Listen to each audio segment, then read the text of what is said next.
Mili Mono, on l'a dit tantôt, après donc son limogeage, voilà, docteur Pété qui voit la justice à ses trousses puisque des poursuites judiciaires sont annoncées contre lui. Oui, cette injonction aux fins de poursuites judiciaires qui est tombée hier dans l'après-midi de la part donc du ministre de la Justice Alphonse Charles Wright contre Dr Mamadou Pété Diallo et autres pour des faits présumés de corruption, enrichissement illicite et concussion au préjudice de l'État. C'est ainsi qu'elle est libellée et elle est adressée au parquet général. Et dans cette lettre, évidemment, comme celle concernant toutes les injonctions du ministre Alphonse Charles Wright, l'article 37 du Code de procédure pénale est évoqué. Et là, justement, on en a un peu plus en termes d'informations par rapport aux faits qui sont reprochés donc, à l'ancien ministre de la Santé et de l'Hygiène publique. Selon en tout cas le ministre Alphonse Charles Wright, Dr Pété Diallo aurait profité de ses fonctions donc, ministérielles et procédé dans le cadre de l'exécution de la convention entre l'État guinéen et la société ZMC, une convention signée en 2015 et autres, à des exonérations sur le fond des présomptions graves de corruption, de détournement de deniers publics et d'enrichissement illicite. Donc, si on comprend un peu en tout cas ce paragraphe, c'est que l'État guinéen ou le ministère de la Justice soupçonne que Dr Pété Diallo ait fait usage de corruption, de détournement de deniers publics à travers des exonérations accordées donc à la société ZMC. Ça, c'est un premier point. Et le ministre ajoute que, outre donc les factures, ça c'est un autre point, donc outre les factures liées aux frais logistiques résultant de l'avenant de la convention de base signée le 13 septembre 2013, modifiant l'article 13 de la convention de base du 14 octobre 2011 entre l'État guinéen et la pharmacie centrale de Guinée qui ont fait l'objet d'exemption de paiement dans les mêmes circonstances de temps et de lieu, les dits documents n'ont jamais été joints à la demande d'exonération et le bon de commande n'a jamais fait l'objet de validation. Là également, pour des faits présumés de corruption, de concussion et d'enrichissement illicite. Et là maintenant, ils ajoutent, sans compter le détournement des deniers publics. L'autre point également, c'est un autre élément cette fois-ci. Le ministre rappelle que les mêmes pratiques ont été repérées également dans la concession de l'hôpital Donka à Eiffage. Donc, une concession où, si on s'en tient à cette lettre d'Alphonse Charles Wright, concession où aucun contrat n'a été soumis. Est-ce que ça veut dire qu'aujourd'hui, l'hôpital donc est concédé à la société Eiffage en tout cas,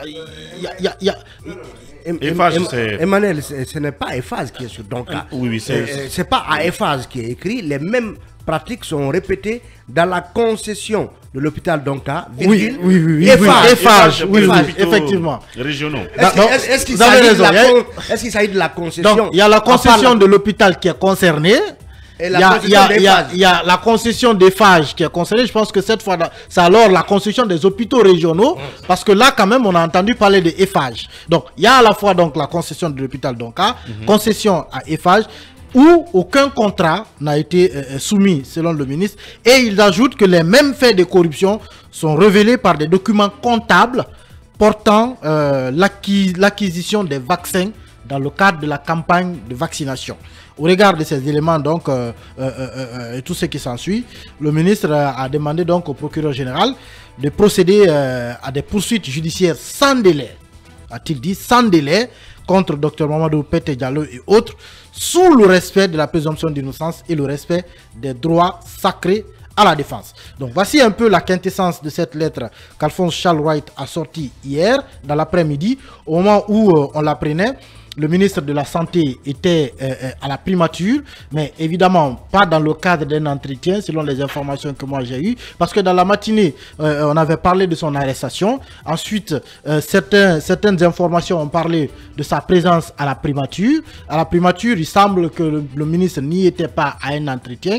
Selon certaines informations, il était dans un bureau qui était fermé et qui était gardé par des gendarmes. Donc, il y est resté avec des gendarmes à la porte du bureau toute la journée. Il était censé venir à la passation de service. Il n'est pas venu. Le Premier ministre, lui, est venu avec le nouveau ministre et d'autres membres du gouvernement à la passation. Dr Pété Diallo, lui, il était en garde à vue à la primature. On peut le penser comme ça. Parce que selon moi, certaines informations, c'est que il était censé aller à la gendarmerie, mais il semble que la question liée à la passation de service a pris le dessus. Pour dire, on va d'abord procéder à la passation. Sauf qu'il n'a pas accepté de venir à la passation, donc il est resté à la primature jusqu'à la fin de la passation, à la fin de la journée maintenant. Pour l'instant, je ne sais pas où il est allé. Est-il rentré à la maison? A-t-il continué à la gendarmerie? Toujours est-il que, selon en tout cas moi mes informations, il n'était pas en entretien avec le Premier ministre, mais il attendait dans un bureau qui était gardé par 2 gendarmes jusqu'à l'heure de la passation, et cette passation aussi, il n'est pas venu. Et c'est dans la foulée donc de tout cela que les injonctions donc aux fins de poursuites judiciaires de M. Alphonse Charles Wright sont sorties, parce que là également, moi en tout cas, j'avais appris qu'on attendait tout simplement que la passation ait lieu entre Dr Pété Diallo et le nouveau ministre de la Santé pour que la machine judiciaire se mette en branle. Mais dès qu'on a annoncé son absence, automatiquement, comme on le dit, Alphonse Charles Wright a surgi avec donc ces injonctions. Maintenant, on sait clairement que Dr Pété Diallo est poursuivi pour des faits assez précis. La société ZMC, la concession de l'hôpital Donka, la concession à Eiffage, mais également la question liée à l'acquisition de vaccins dans le cadre de campagne de vaccination. On parle de détournement, de concussion, de corruption et d'enrichissement illicite. Merci Emmanuel Milimono. Donc on va dire, effectivement, c'est avec beaucoup de prudence que nous le disions hier, mais avec le document de Charles Wright, on se rend compte que les éléments que les uns et les autres ont réunis hier, eh bien, sont contenus dans la confirmation donc des charges par Charles Wright. Et l'un qu'on a parlé hier de la question des vaccins importés périmés, même s'il y a des versions qui disent que les vaccins sont venus non périmés, ils sont arrivés à terme sur le sol guinéen pour des faits de lourdeur administrative. Ce qui est sûr, la question de vaccin fait partie. On a parlé, Talibé a parlé de ZMC hier et Sogimap. Donc ça apparaît dans le document, mais à cela s'ajoute maintenant la question de Donka et d'Eiffage. Cabinet Fofana en parlant de Donka, parce que on apprend qu'il y a quand même un décret qui mentionne la concession. Donc est-ce que c'est pas problématique, parce que le ministre dit qu'il n'existe pas de contrat, donc pas de trace de la concession. Justement. Or il y a un décret qui fait mention de cette concession-là. Oui, à la suite de l'intervention de Manu, on comprend 2 choses. La première, c'est qu'on sait davantage les raisons pour lesquelles M. Pété a été révoqué. Oui, limogé. Limogé. Donc le ministre, quand vous regardez un peu le courrier du garde des Sceaux, il est très exhaustif sur la question de la concession qu'il y a entre l'État guinéen et ZMC, dans le cadre donc de la fourniture d'intrants médicaux pour donc assurer la gratuité de la césarienne. Il est très explicatif là-dessus. Mais en revanche, assez laconique, lapidaire sur la concession de Donka. Et il parle d'Eiffage, même si quelque part, il se trompe même dans l'écriture d'Eiffage, ce qui est très grave. Vous voyez, ça prouve que tout ça a été fait comme ça. À la va-vite. Oui, à la va-vite. Et surtout que le cabinet, peut-être pour ajouter, on a vu quand même signature de convention entre Eiffage et l'État guinéen dans le cadre de la construction d'hôpitaux régionaux. Concession de l'hôpital Donka, on a quand même entendu parler de cette affaire depuis Alpha Condé. Il y a quand même un décret qui existe. Il y a quand même beaucoup de choses à dire là. Allons au cas par cas. Quand il parle de manière très évasive de la concession de Donka, et il dit concession de Donka, et puis virgule, il met Eiffage. On ne sait même pas de quoi il parle exactement, qu'est-ce qu'on reproche à Eiffage. Mais on peut bien comprendre qu'il s'agit là de la concession pour la construction des 4 hôpitaux régionaux. Oui, mais quand vous prenez le cas, par exemple, de la concession de Donka, mais le ministre dit qu'il n'y a pas de contrat. Mais moi, j'ai là sous les yeux un décret D/2022/0333, PRG/CNRD/SGG portant attribution, organisation et fonctionnement de l'hôpital national Donka. Il s'agit là d'un contrat de concession entre l'hôpital Donka et un concessionnaire canadien. C'est-à-dire que le décret, il fait quoi? Il fait 13 pages. Et le contrat, il est assez clair. Donc, ça veut dire que quand le ministre dit qu'il n'y a pas de contrat soumis, pour le cas d'Onka, il y a bel et bien un contrat. Il y a un contrat. En tout cas, il y a un décret qui fait mention. Oui, en fait, c'est plus même un contrat. Il s'agit quand même d'un décret signé par le colonel Mamadi Doumbouya. Lui-même. Oui. À la dernière page du décret. Est-ce qu'il y a vraiment le décret déjà? Mission et attribution. Chapitre 3, organisation et fonctionnement. Vous avez le conseil d'administration. Vous avez la direction générale. Mais la concession explique, plutôt le décret explique comment la concession, le concessionnaire canadien qui gère aujourd'hui le comment il intervient, quelles sont ses interactions avec la direction générale de l'hôpital, avec le ministère de la tutelle technique, le ministère de la santé, avec le ministère des finances, la tutelle financière. Tout cela est expliqué dans le décret sur la base de la convention qui existe. Et cette construction boiteuse, les mêmes pratiques sont répétées dans la concession de l'hôpital d'Onka. EPHAS, quoi? Dans la concession de l'hôpital EPHAS, en tout cas, les 5 hôpitaux régionaux. Les 4 hôpitaux.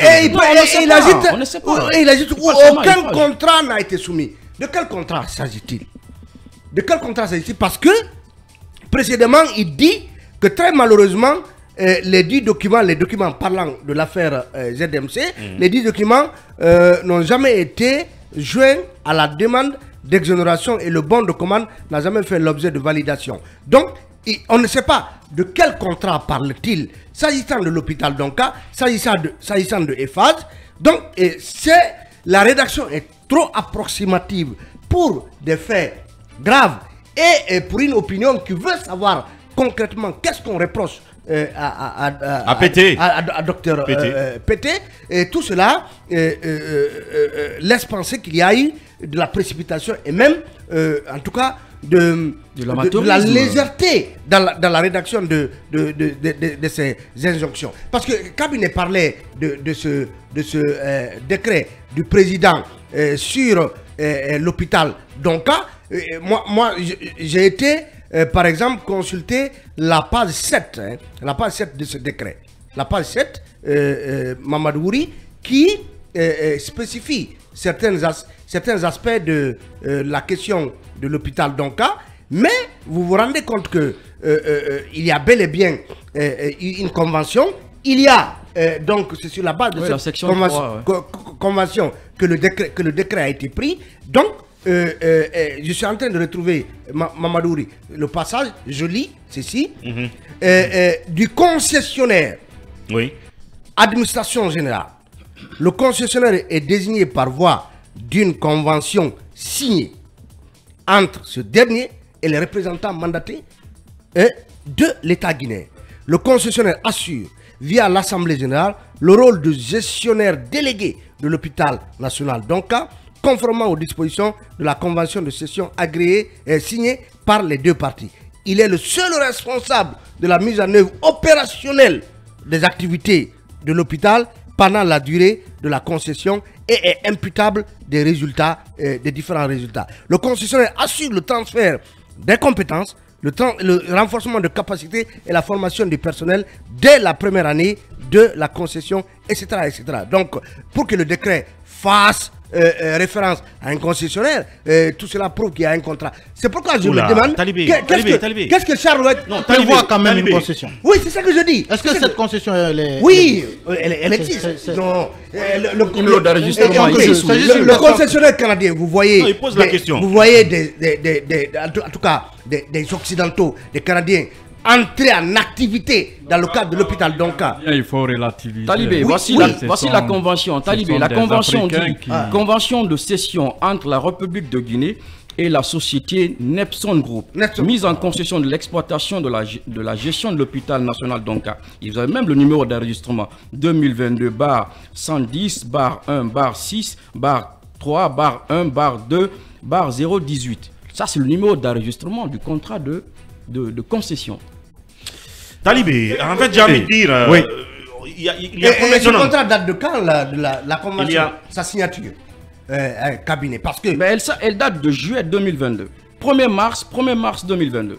1er mars 2022. 2022. Alors que le décret date du 4 juillet. Donc le décret fait référence à une convention qui a été signée au mois de mars. La convention a été signée au mois de mars. Et 2022. Et le décret, donc, est du 4 juillet 2022. Donc, en référence à la convention qui existait déjà. Exactement. Malheureusement. Et le décret est signé colonel Mamadi Doumbouya. C'est important d'insister là-dessus, Lincoln. Le décret est signé colonel Mamadi Doumbouya.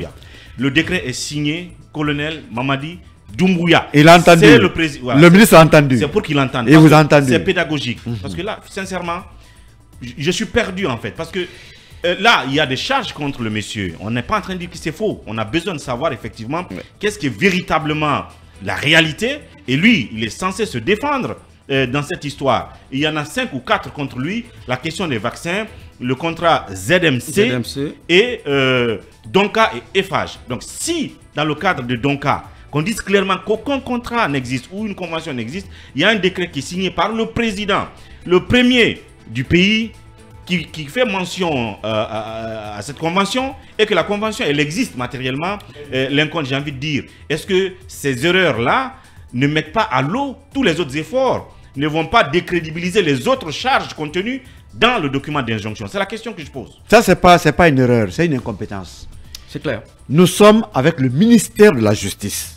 Si ce ministère n'est pas informé des démarches de l'État, je crois que c'est grave.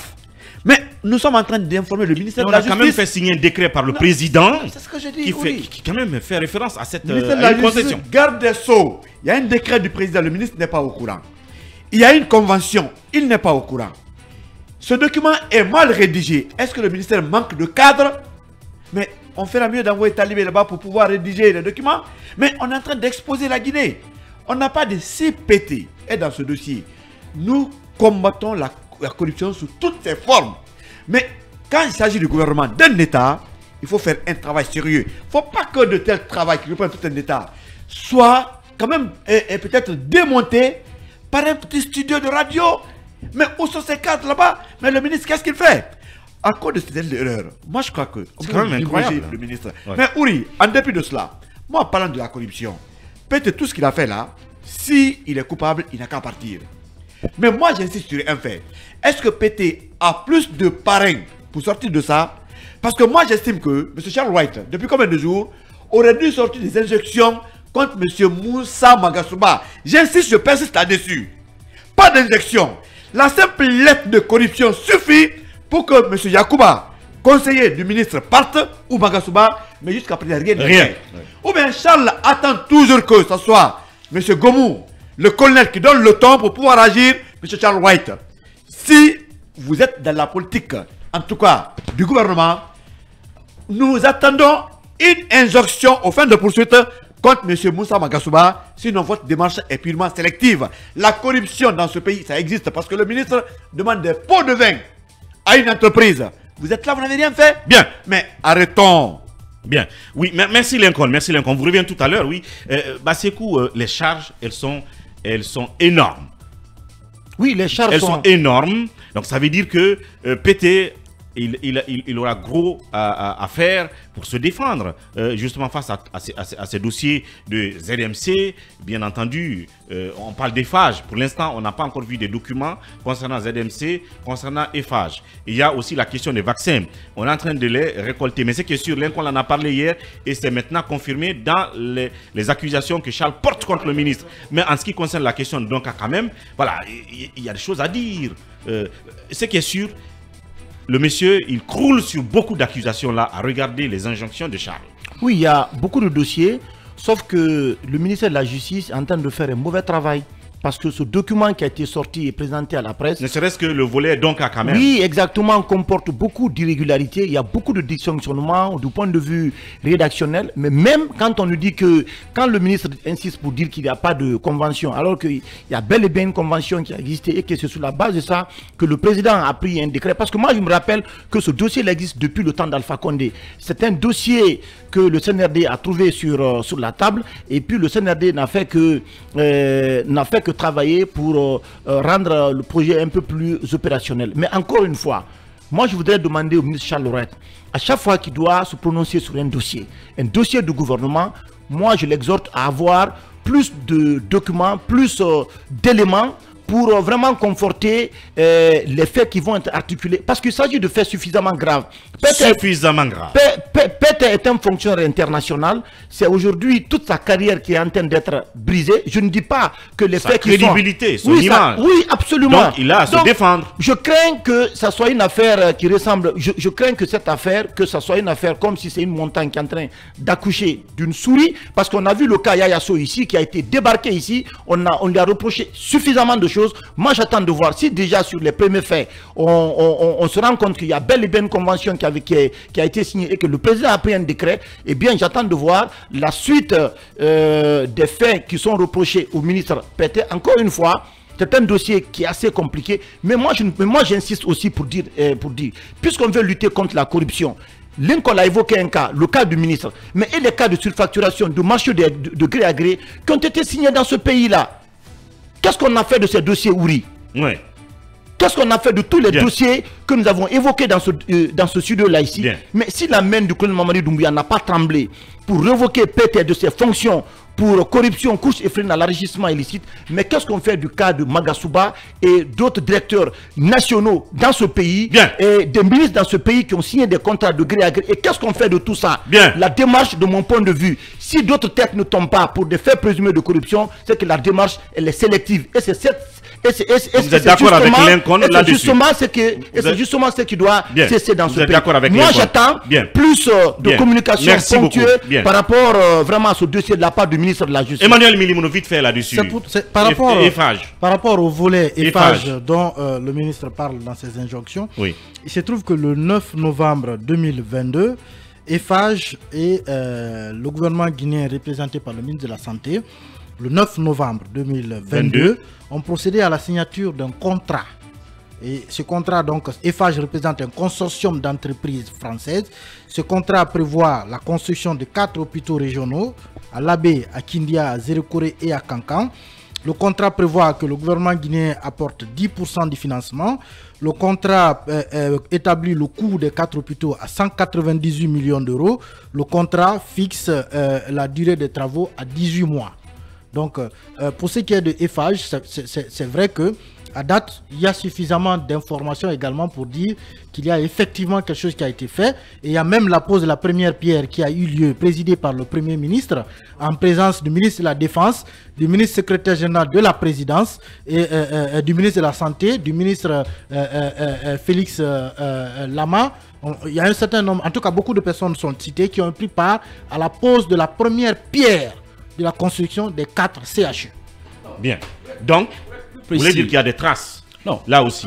En tout cas, si on a des informations aussi précises, c'est qu'il y a des traces. Non, oui, pour être plus et à la précis, télévision nationale, je pense avoir suivi un reportage qui parlait de la signature de contrat entre la Guinée et EFAGE pour la construction de 4 hôpitaux régionaux. Le cabinet toujours sur le volet EFAGE. Pour être plus précis, il s'agit de la construction de 4 hôpitaux régionaux modulaires et évolutifs à Labé, à Kindia, Zérekoré et Kankan. Pour le moment, les 2 premiers hôpitaux, donc Labé et Kindia, les poses des premières pierres ont été faites et les travaux doivent, le P0 de ces deux hôpitaux doit commencer. Ce que Charles dit, à l'image de ce qu'il a dit pour Donka, même si on vient de montrer quand même qu'il y a un décret qui existe pour Donka, il y a une convention qui existe pour Donka, mais pour EFAGE, il dit que c'est les mêmes pratiques. Donc ça veut dire que pour EFAGE, il dit qu'il n'y a pas de contrat. Donc on est d'accord que les pierres ont été posées. Oui. Maintenant, est-ce que les contrats existent? Est-ce qu'il y a eu signature de contrat? Mais les contrats existent. Pour EFAGE. Les contrats existent. On ne peut pas signer, on ne peut pas faire la pose de première pierre d'édifice où il n'y a pas de contrat. C'est basique cela. Mais c'est le contrat qui prévoit que l'État apporte 10% du financement. Bien. C'est le contrat il faut qu'on... Non, mais c'est précis. Non, j'ai envie de dire, il faut qu'on interroge dans l'après-midi le journal officiel. À moins que le ministre veuille dire que dans la signature de ce contrat, il y a eu peut-être concussion, corruption ou autre. Bien. Peut-être. En marge. Mais dire qu'il n'y a pas de contrat, oui, mais sauf que c'est contestable. Sauf que si c'était le cas, de la même manière manière qu'il a expliqué pour le contrat de ZMC, il aurait apporté les mêmes détails pour dire qu'il y a eu concussion et prise illégale d'intérêt. Vous voyez, il ne le dit pas. Quand il parle de effacer dans la phrase qui suit, on est quand même, c'est la justice. C'est le ministre garde des Sceaux. Il dit les mêmes faits de corruption. Les mêmes faits présumés de corruption. Parce que c'est encore c'est une présomption de corruption. Donc, ça a été rédigé de façon très cavalière. Cabinet, vous restez là-dessus le temps que le doyen Mamadou Dian porte son regard sur tout ceci. Hier, nous étions justement dans le limogeage et accessoires. Maintenant, vous avez les charges confirmées par Charles. Oui, ça prouve que hier, nous n'étions pas là à faire un procès en sorcellerie à M. Pete Diallo, et puisque sa chute et le coup de grâce porté par le garde des Sceaux à travers ces différentes injonctions prouvent que, comment dirais-je, il y a vraiment des casseroles et qu'il va falloir que la justice se penche réellement sur le cas de ces hauts fonctionnaires international qui vient démythifier un peu, comment dirais-je, cette fonction de ces cadres onusiens qu'on prend pour des dieux incorruptibles. Maintenant, la maldonne est révélée à travers cet écrit de M. Charles Wright qui semble ne pas être dans les secrets des dieux concernant le dossier. Donc il vient à la volée, à main levée, griffonner quelque chose, sauf qu'en matière de justice, c'est pas du blabla, c'est pas de la littérature. Comme ça, il faut des faits. Donc le droit, c'est un peu la mécanique. Tu prends cette pièce, tu la poses là, et l'autre, tu joins tout ça. Donc il va falloir davantage expliquer à l'opinion ce qui est reproché, et j'espère que le procureur général va prendre son temps et faire un travail plus... Pour démêler le vrai du faux, faire un travail, parce que sinon, les avocats de M. Pété pourraient démonter ça. Mais en gros, vous concluez que Pété en a gros apporté sur le il en a gros sur la tête. Il en a gros sur la tête et je voudrais que l'affaire aille jusqu'au bout. Maintenant, si il est blanchi comme M. Yaya Sow, ce sera tant mieux pour lui. Voilà, c'est le seul mal qu'on pourrait lui souhaiter. Mais ça prouve que ça ne va pas. Dans ces gouvernements et dans les EPA, partout, il y a de la corruption. Et le colonel a du mal, comment dirais-je, à se défaire des forces centrifuges, parce qu'on parle même des membres de sa famille et autres amis qui ont une emprise réelle sur lui. C'est ça qu'il ferme les yeux sur beaucoup de choses, mais ils vont tous finir par chuter parce que cette refondation, comme il a promis, il faut qu'elle aille jusqu'au bout. Vous avez vu même au niveau du football, donc partout, quand il y a refondation, même les médias ne doivent pas échapper. Pour vous le dire, et le journal Le Monde que vous voyez, c'est le seul journal qui fut créé par décret par De Gaulle. Ils ont délogé Le Temps, qui était un journal qui avait soutenu Pétain, pour loger le journal Le Monde là-bas. Bien, on reste là-dessus. Nous restons là-dessus et nous prendrons aussi vos réactions. Bien entendu, après la deuxième pause, on se retrouve. Sir Mamadou Pété Diallo, limogé, finalement poursuivi, et les charges sont désormais connues puisque les injonctions ont été officiellement données par le ministre de la Justice, garde des Sceaux, même s'il y a des questions à poser sur certains aspects de ces instructions, notamment le volet de l'hôpital Donka, justement où on a quand même des traces à travers le décret signé par le président de la transition qui fait mention donc à cette concession, mais la concession elle-même qui existe bien sûr. Alors oui, Mamadou Dian Baldé, vous étiez en train justement de globalement parler de cette poursuite donnée par Charles contre Pété. Oui, je parlais de la poursuite parce qu'il s'agit là d'un feuilleton qui ne fait que commencer. Qui ne fait que commencer et qui pourrait tenir le public en haleine jusqu'au bout, vu que M.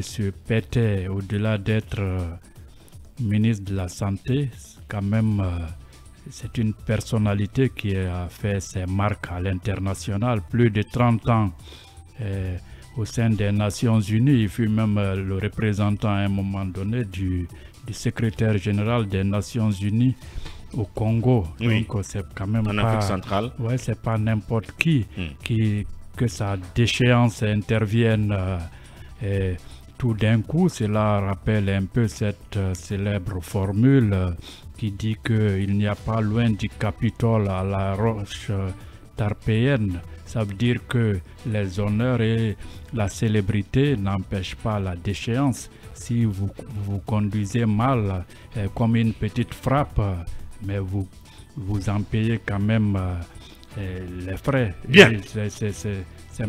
Et s'il veut avoir le sort final de Yaya Sow, blanchi après être accusé et oui, débarqué, on verra bien. il va devoir se défendre, il va devoir faire c'est pourquoi il faut, comment dirais-je, que et lui et son entourage puissent compter sur la justice, ne pas désespérer, parce qu'aujourd'hui, M. Yaya Sow a été blanchi. M. Yaya aussi, c'est une personnalité qui avait travaillé à l'international au niveau de la CEDEAO, des hommes pétris de talent et d'expérience qui viennent dans un système où quand même on en a vu ici aussi. Mombo, c'est un pays, quand vous venez, vous êtes l'otage de tout le monde. Vous tropicalisez. Voilà, du planton à votre secrétaire et les chefs de cabinet, entre autres. Tout le monde vous souffle quelque chose à l'oreille. Les DAF, tout ça, comment pomper de l'argent. Le Guinéen, c'est ça, c'est l'intérêt personnel. Parce qu'on te dit, tu te bats pour un pays. Toi, tu es plus vertueux que les autres. Reste là. Bien. Donc, on te qualifie de maudit. De maudit. Donc, je vois simplement. que c'est ce qui fait que quand ils viennent, directement, ils suivent la vague. Voilà, ils sont dans le moule. Ils suivent la vague. Voilà, ils suivent. Et c'est ce que Papa Koli a toujours appelé le système. Voilà, c'est ça, c'est le système. Donc, et évidemment, qui a finalement embauché Mamadi Doumbouya aussi, selon ce que certains disent. Oui, le colonel, je crois, il est tenu. Hein. Il est bien, il étouffe même, hein, mais il fait de la résistance quand même. Il se bagarre contre le système. Voilà, c'est un peu cela. Il lutte contre le système. Cabinet Fofana, on continue. C'est clair quand même que, donc, voilà, il y a un décret.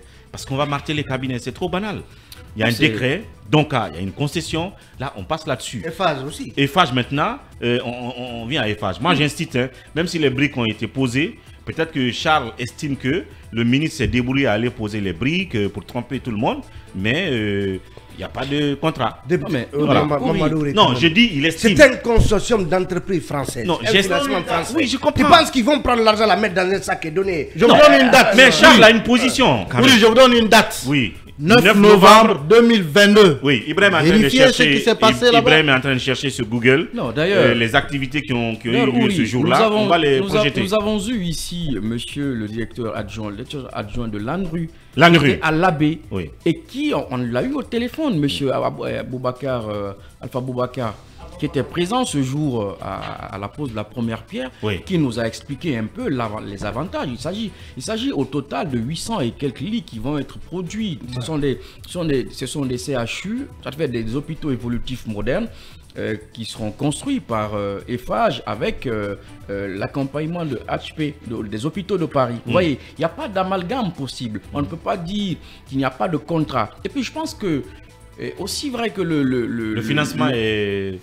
Le financement est bouclé. BND, 198 millions d'euros, dont 10% viennent de l'État guinéen.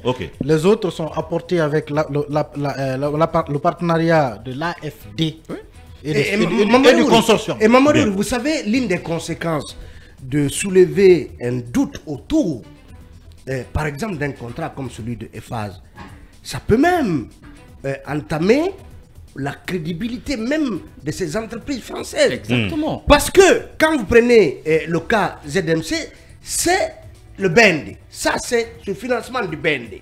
Ça, c'est un peu l'argent guinéen. Mais 100% guinéen. Vous citez comme ça de façon lapidaire le contrat de Eiffage. Et qu'est-ce que vous laissez donc passer? 90% du montant est apporté. S'il y a eu corruption, c'est qu'il y a corrupteur.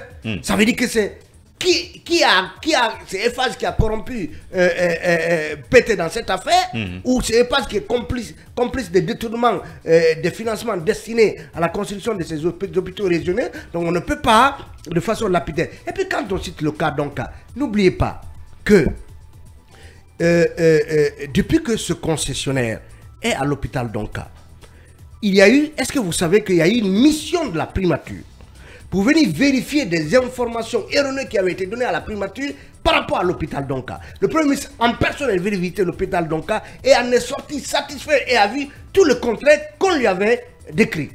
Est-ce que vous savez qu'il y a une mission parlementaire donc du CNT qui est venue également inspecter tout ce qui avait été rapporté comme fausseté sur comment dirais-je, les activités du concessionnaire.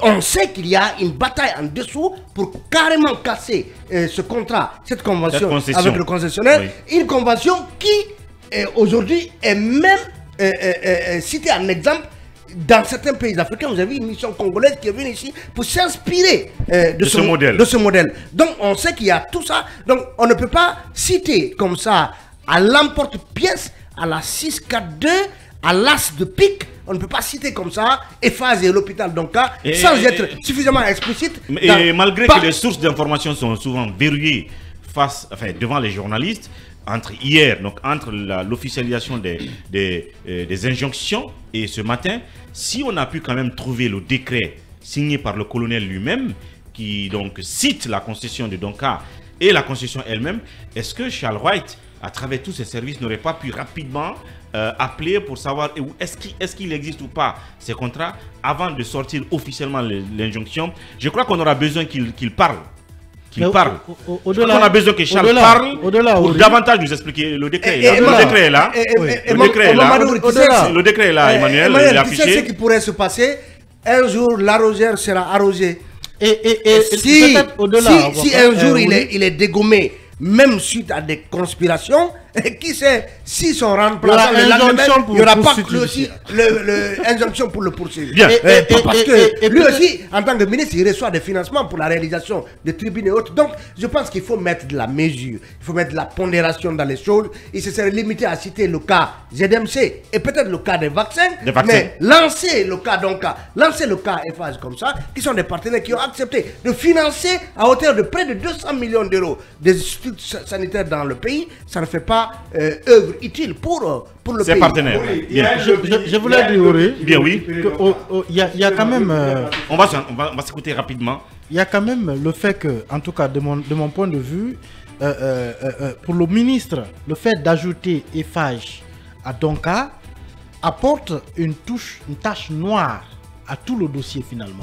Parce que c'est un peu comme 10 grains d'arachide que vous avez dans la bouche, que vous croquez tranquillement. Absolument. Il vous suffit d'une seule qui est pourrie pour que vous crachiez tous les 10 autres grains. Emmanuel, est-ce que... Et là-dessus... accepte que je précise ceci. Vous vous rappelez que dans les recommandations du CNT, il avait été dénoncé le fait que depuis plus d'une année, la subvention destinée à l'hôpital d'Onka n'avait pas été donnée. Pas payée. Un seul franc. Oui. Un seul franc. Ça veut dire... c'est dans une logique de blocage, de sabotage de cette concession. Ça veut dire que Alphonse Charles Wright ajoute quand même à une affaire importante des éléments d'ordre distractif, parce que ça distrait et ça nous fait oublier l'élément principal. Ça peut décrédibiliser.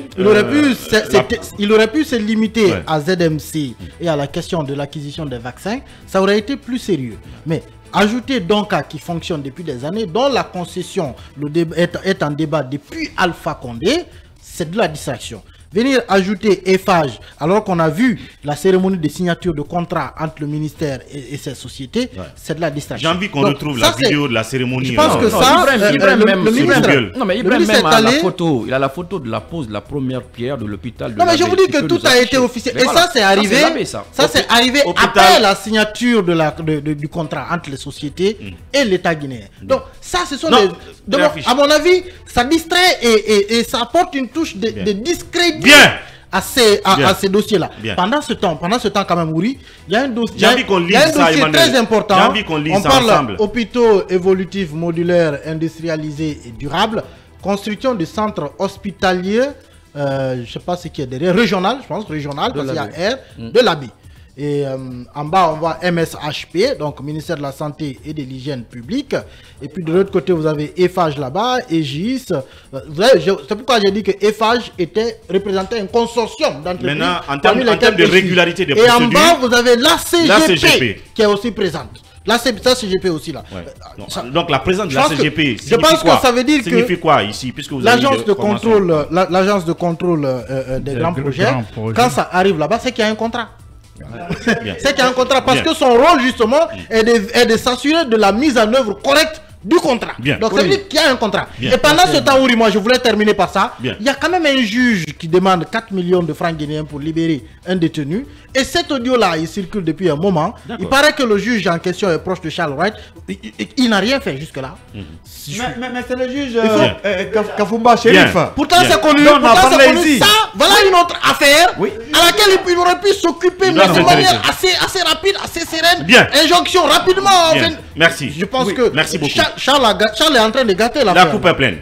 Oui, Kabine, on termine. Il faut éviter une chose. Il faut éviter de remettre systématiquement en cause tout ce qui a été scellé sous M. Pété. Il faut rappeler que ce soit Donka, la concession il y a une sorte d'entreprise de démolition. C'est ça. Que ce soit la concession de la gestion de Donka ou le projet de construction des 4 hôpitaux régionaux, tout ça a commencé avant M. Pété.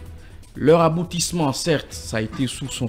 Ils l'ont accéléré. Dans une certaine... Il faut éviter de faire dans cet amalgame-là, à croire que tout ce qu'il a fait est mauvais. Parce que cela, ça distrait. Surtout qu'on a vu la grandiose cérémonie d'inauguration de ce Donka en présence des partenaires, présidée par le colonel. Le colonel est venu, on a vu tout ce qui a été dit. Et vous savez que quand vous prenez la construction des hôpitaux régionaux.